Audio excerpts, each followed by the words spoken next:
Education Over There podcast. I'm Sheena Hogan. I'm so glad you joined. This is a place where I give practical financial tips that anyone can understand and you can begin to implement now.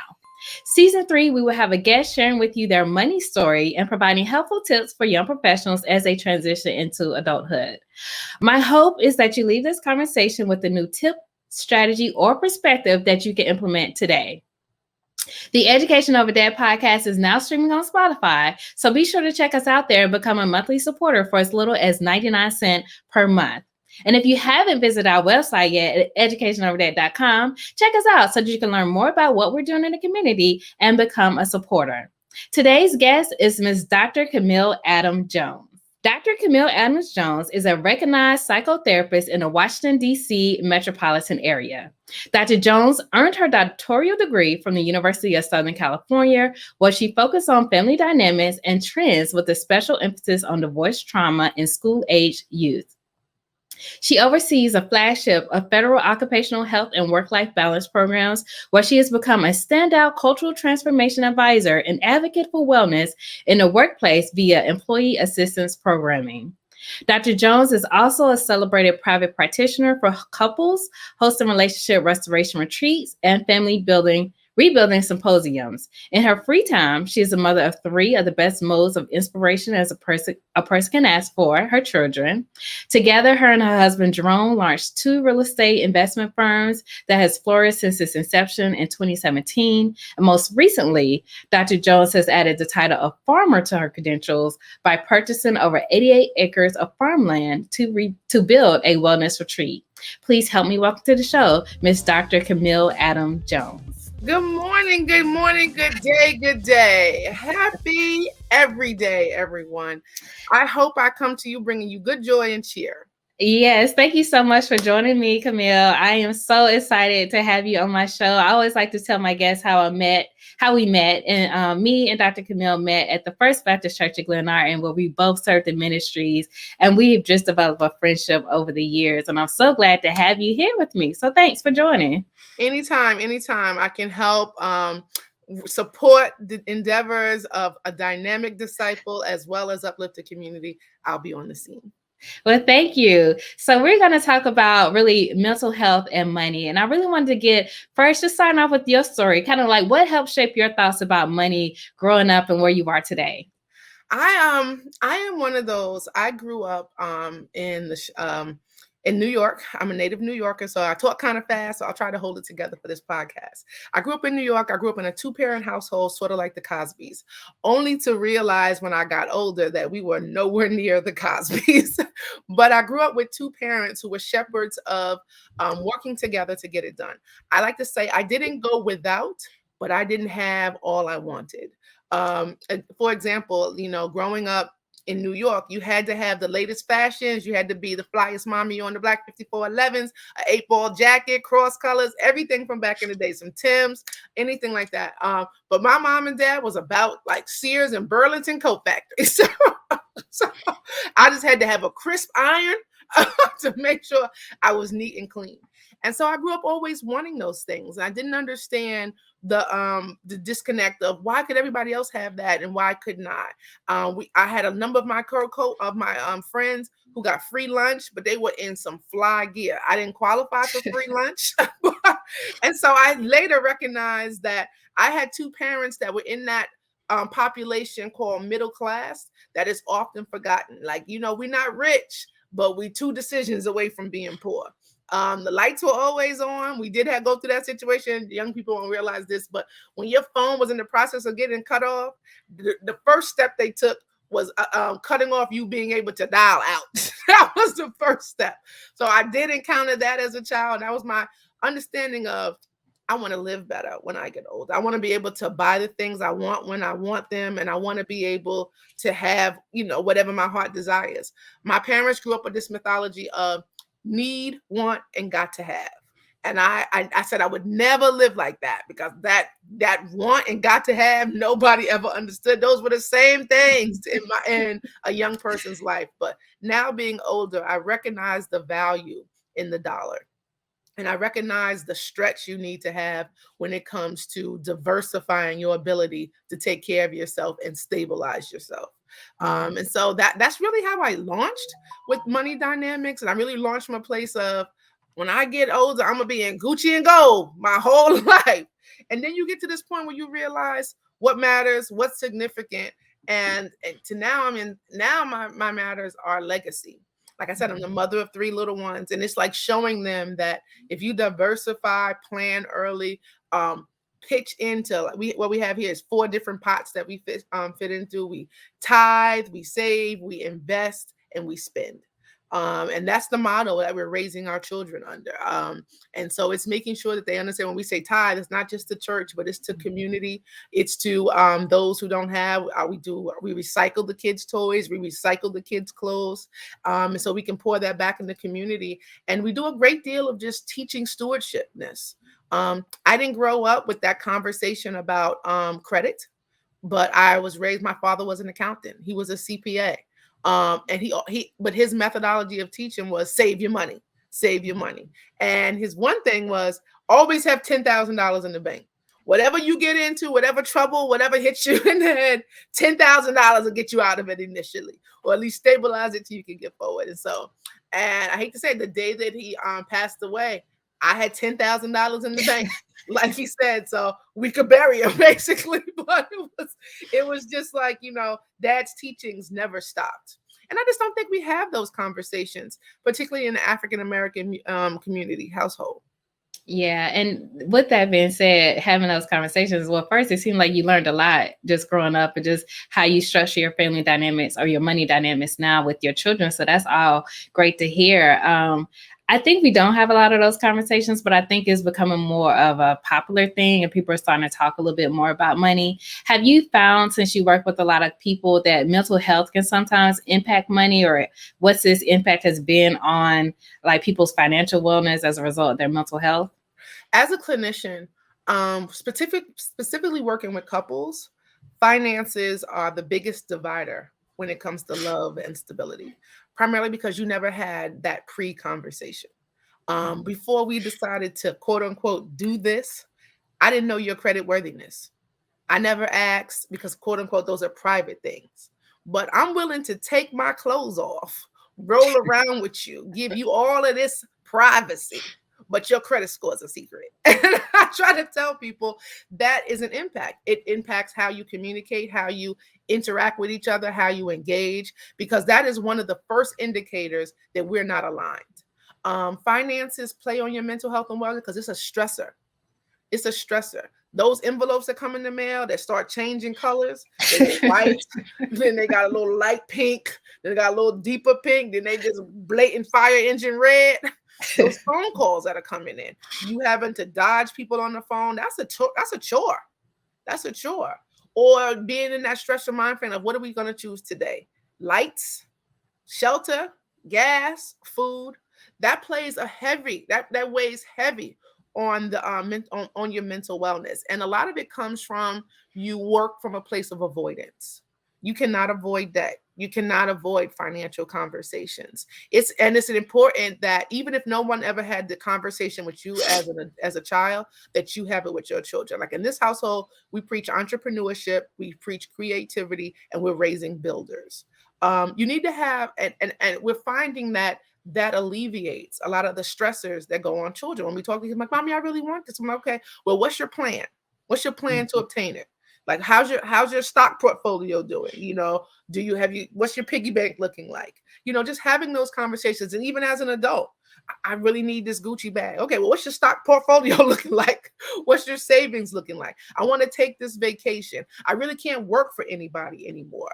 What are you doing to become a builder? And we have found that when you start having changed conversations, your mental health starts to change as well. Self-care starts to play a different role as you start to create environments and circumstances where you can thrive in them. So no longer are you plagued with like physical health issues because it causes hypertension, the headaches. I don't know why I keep having these headaches. A lot of that's stress induced, overeating. A lot of that is your way of coping and avoiding the doom. We may be evicted right now, or we've played this game with the pandemic, the eviction moratorium. We don't got to pay our rent for 2 years, but now they like, we We coming, but it's been 2 years. What have you done in that 2 years? Yep, you had barbecues. Yep, you were able to get that bag. Yep, you was at the market. You was at the outlets. You just living it up on Instagram with your hot girl summer. But now you're about to be fall out broke for the winter. So it's like, a lot of that plays heavy on how you're doing. So when people say, how's it going? And a lot of people ask that in the physical context. But if you think about it from the emotional context, a lot of people are not doing well. And it comes from how they're performing financially. So you talked about a place of avoidance. Why do you think people want to avoid the money? Why is that such a big deal in regards to just having a conversation, being in a relationship, and avoiding money? And why is that so hard? It's learned behavior, and it's also a fear of the answer. Like, you met the man of your dreams. Man, he's cute. Man, he this. Man, he that. He got this. He got that. But then you go ask him, what's your credit score? 386. Like, where you going with 386? He can't even finance a pair of Air Force Ones. Where you going with 386? Okay, I love him. I can fix him up. You can't co-sign no house with him. He can't be no co-lender. Okay, so no, have those conversations early. Protect your heart. And gentlemen, I have to say, our ladies are doing worse than you're doing. Because you out there living the life. You're not out trying to finance hair care products, sewn together wigs, figuring out how you're going to finance the full wax package. Okay, so gentlemen, you don't have that. All you're trying to do is get that shape up right and that footwear crisp. So a lot of times it's our ladies showing up to the table with their 485s, talking trash. Like, I need a man that can do this and do that. But you can't help him purchase a home together as you guys try to build a family. You can't help him invest in an Airbnb component. You can't finance buying a vending machine business for your children because you've made poor decisions. So I tell everybody, once you reach a certain age point, the conversation should change. Embedded in that, those components of where does he stand from a religious standpoint? Where does he stand from a traditional family standpoint? Where do you stand economically? and it's important. And a lot of times we are basing it on what we just saw walk by us. But if we were all walking with our credit scores attached to our forehead, there'll be a lot of cuties passed right on by. The funny thing is, I heard a saying recently that says you can have a love story, but a love story isn't always like it was something about like, you can have a love story with somebody, but that may not be the person that you can build a life with. And I really like that because, yeah, you can have a great love story, but then when it comes to actually like building a life, you do have to think about so many more components that in a love story you might not necessarily have. And one of those components could be the economical and the financial piece. Like, how do they handle money? How do they respond to creditors if they do owe something? What's their plan to pay it off? Do they have a plan to pay it off? Do they even think about paying it off before they got it? Because even working as a financial advisor, a lot of people have, let's say, and this could be, I know there's like mixed opinions, but some people have a lot of student loan debt. They don't want to ever pay it off. So they say things like, oh, it's going with me to retirement. That's just like another light bill. So if that's the mindset, just know what you're getting into. Like, don't be trying to mindset. Right. I believe you can live what they show on TV. They showing that was a 78-hour love romance. And they were on the beach, kissing in the rain, rolling around in the parking lot. What you fail to realize, they were never in a home. That love story was taking place amongst two homeless people. You need to be mindful if that's really the behavior you want to mimic. When you're building with someone, you should not be afraid to have the financial conversation. If you're with someone that you have stoplights on different topics and conversations that you should have, there's something going on where you have a fear of what their response will be, which will then disrupt your fairy tale. Mm-hmm. And fairy tales are dynamic. But when you have to step back into a place of reality, it's different. I tell everybody, I cannot tell Verizon that I am deeply and passionately in love with them, and they don't cut my phone off. The same thing is, I have a number of people saying, it's the year of the no. I'm walking out of my job. I'm telling them I resign. I'm like, okay, but when that first of the month beep come up on your phone, Bank of America is asking for that mortgage payment. What is your plan, sis? What is your plans? I know you planned on making wax candles and building building a t-shirt making business that we are strong, we are together. But if that's not going to finance the lifestyle you have in place, think twice about talking trash to the quote unquote man until you have a stabilized plan. Yeah. I wanted to also, what did you think about the component of retiring? There's a lot of I want to say my millennials that are thinking about retiring in their early late 20s to early 30s. And I've been saying, I was like, that is dynamic if you have a plan. But if you plan to retire and live in your parents' basement, that's not retirement. That's not retirement. Okay. At that point, you are at that point again, you are homeless. Okay. You are commingling with somebody who's made it. And more like and living off of family and things like that. But I'm inspired by so many builders that are upon us, but I'm worried about those builders who are not future planning. How stabilized is your structure? Yeah, and yeah, like you said, really just a long-term piece. Like if you try at 30 and you plan to live to 90, so then making sure you have some consistent income for those 60 years that support the lifestyle that you want to have, or at least something that you can live on. You know, and if you want to have something simple. But yeah, that is I always concerned. That's a concern for older people too. Like we talked about people going, like I work with people that's going back older to get their degrees and all this. So then now they have a lot of debt, and now their kids are going to college, and then they don't know how to manage both of them, like because they don't have any money to pay for their kids to go to college. So their kids may have to take out some debt, or they are considering the plus loan, you know, all those kind of things. And then just thinking if they want to retire in 10 years, you know, now they got the student loan debt, the mortgage isn't paid off, they may have taken out a second mortgage.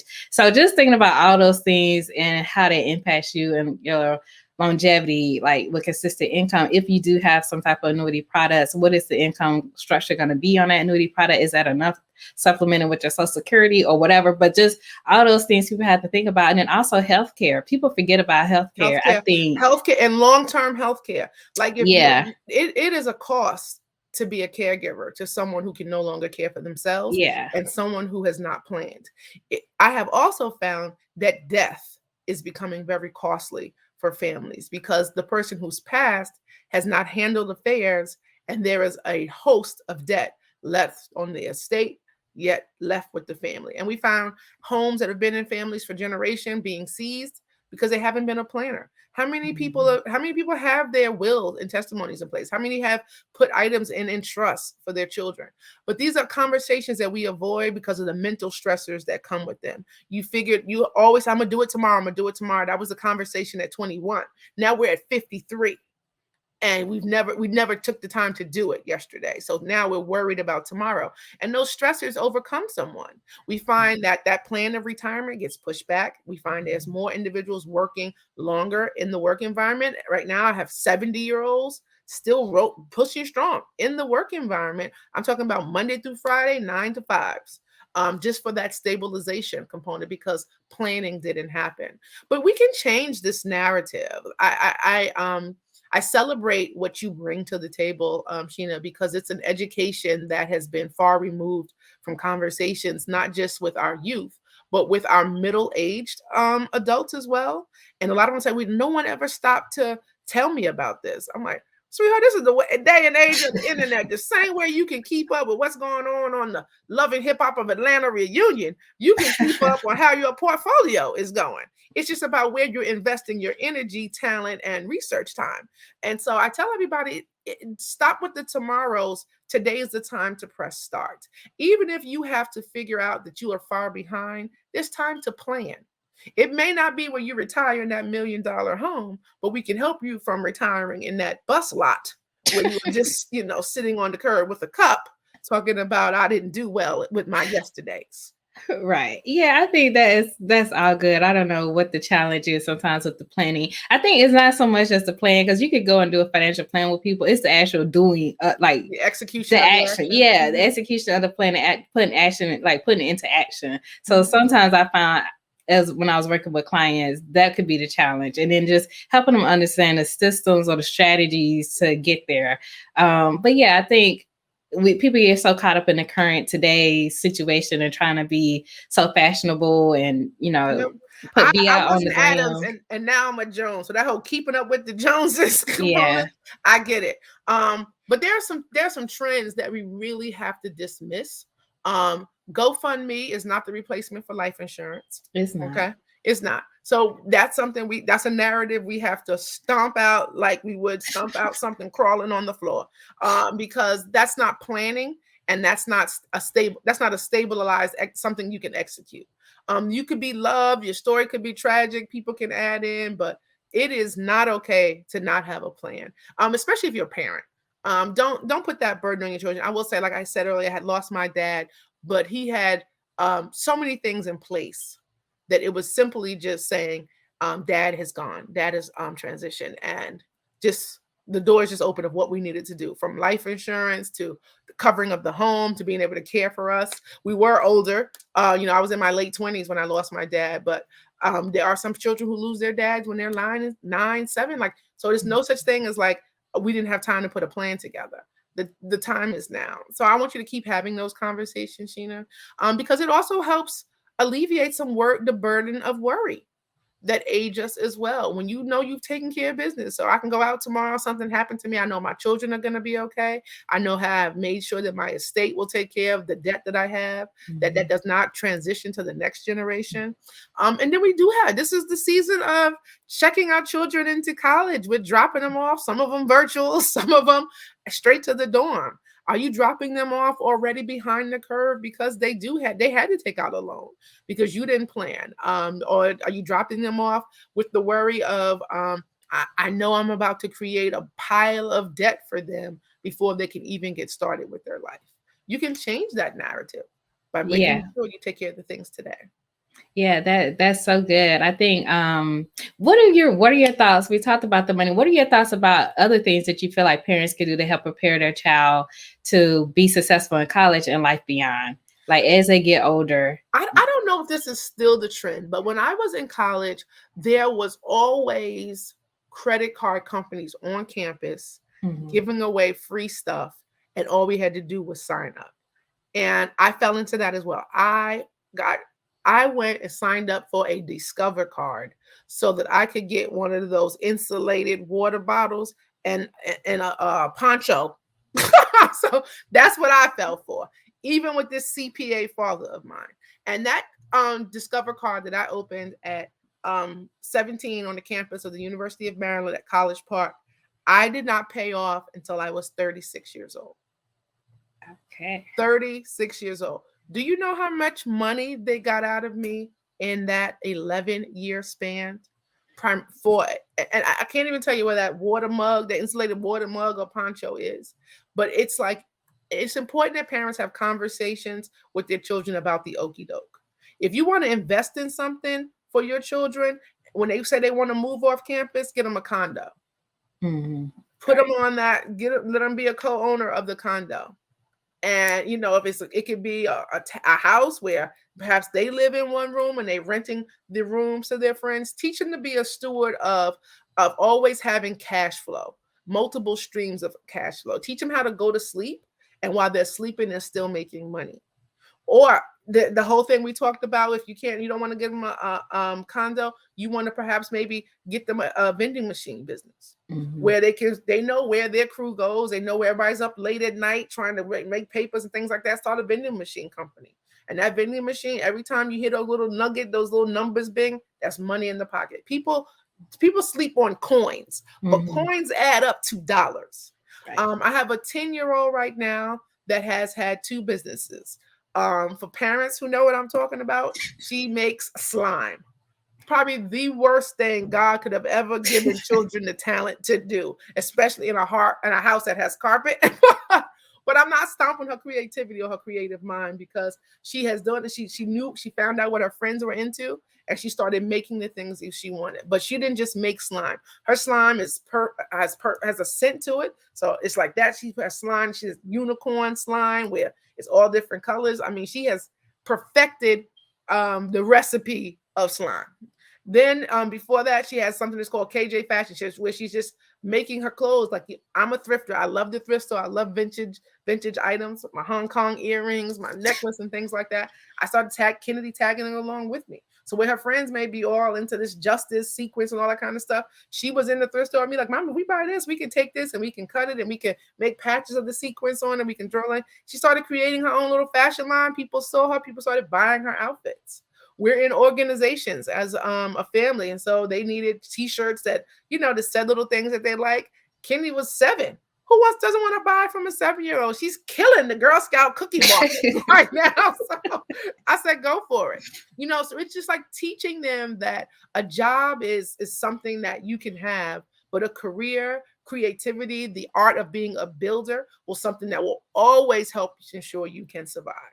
Right. Yeah, I think that's so true. Really just kind of getting people to think beyond. Like I talk to people about going to college, and I tell them, college isn't a place just to go to class. Sometimes I think they just gonna go to class and pass a grade, but it's a place where you also get to meet other people that are like-minded. Networking. Yes, and you can build so much, not just other students. Y'all can start little businesses. At least that's what they was doing in my school. Starting businesses with your friends as you get older. Y'all go into different ventures or different career paths. You can reconnect, start something, or just work together. Relationships is the relationship. Relationships is one of the greatest drivers of success.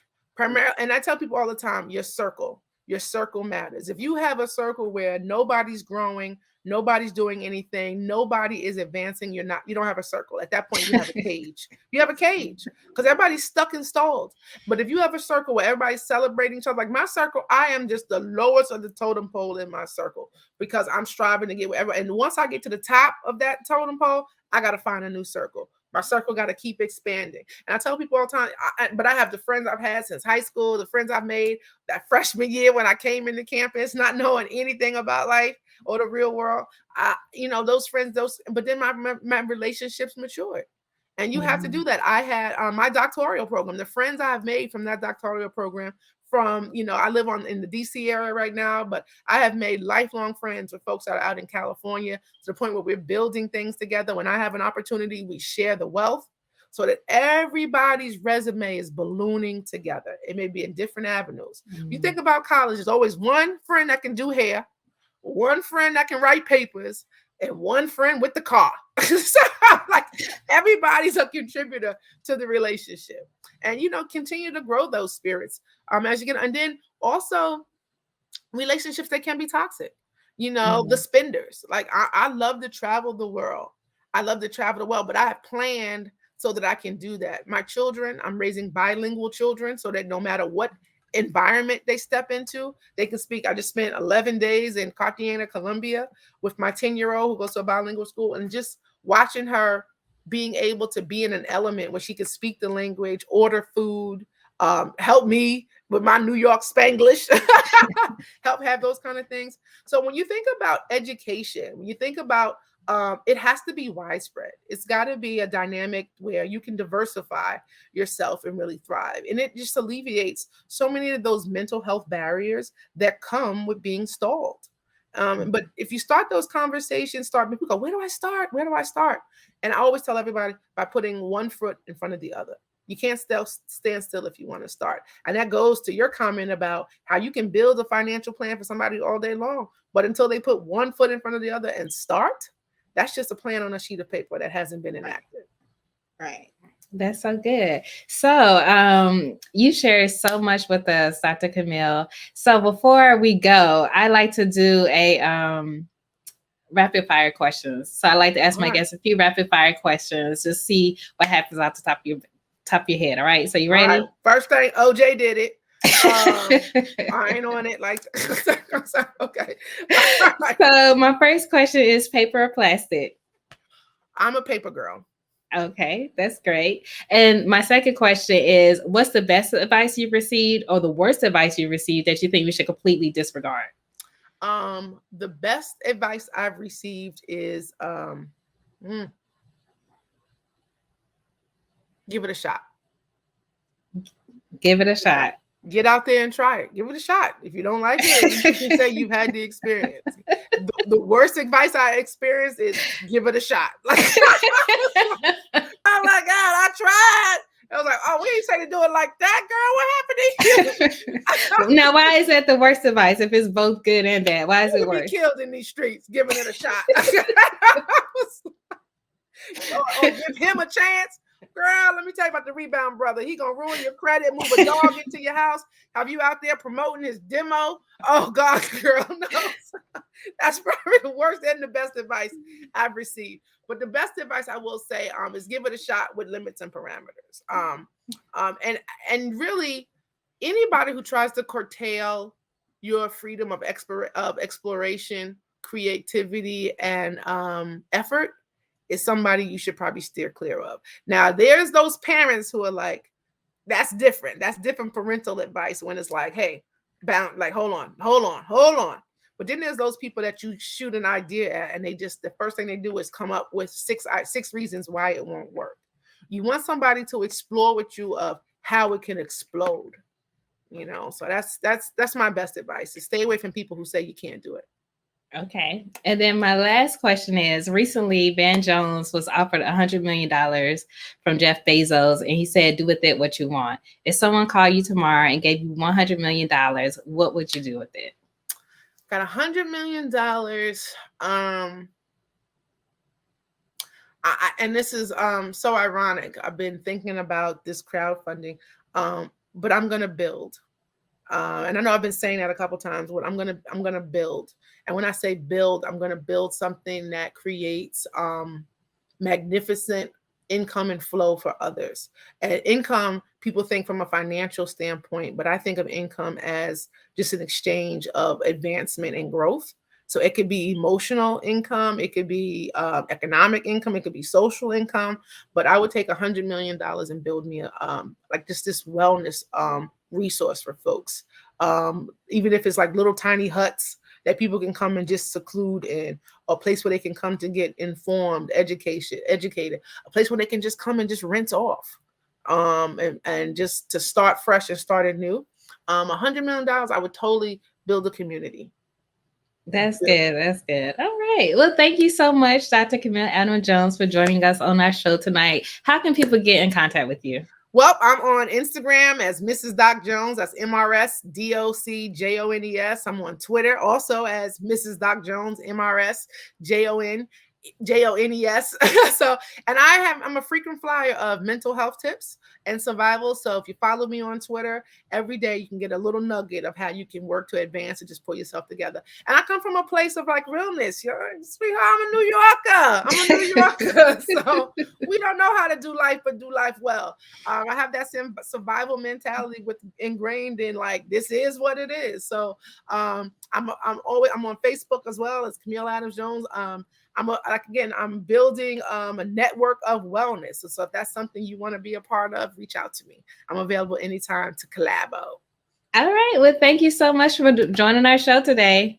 Thank you so much. And you guys have a great one. Remember to take care of yourself and be well. Wow, we got so much great insight for Dr. Camille Adams-Jones today. She told us the importance of building. I think she said building probably like 10 times throughout the show. So we learned from that conversation. It's so great for you to figure out a plan so that you could continue to build and really provide yourself multiple streams of income. And she talked about income and being ways that you can advance emotionally, spiritually, socially, economically, but just having multiple streams of income so that you could build the life that you want to have. We thank our guests for joining us on the Education Over Debt podcast. If you found that episode to be inspirational, share it with a friend. And don't forget to follow us on all social media platforms at Education Over Debt. I'm Sheena Hogue. Remember to live life, love life, and be well.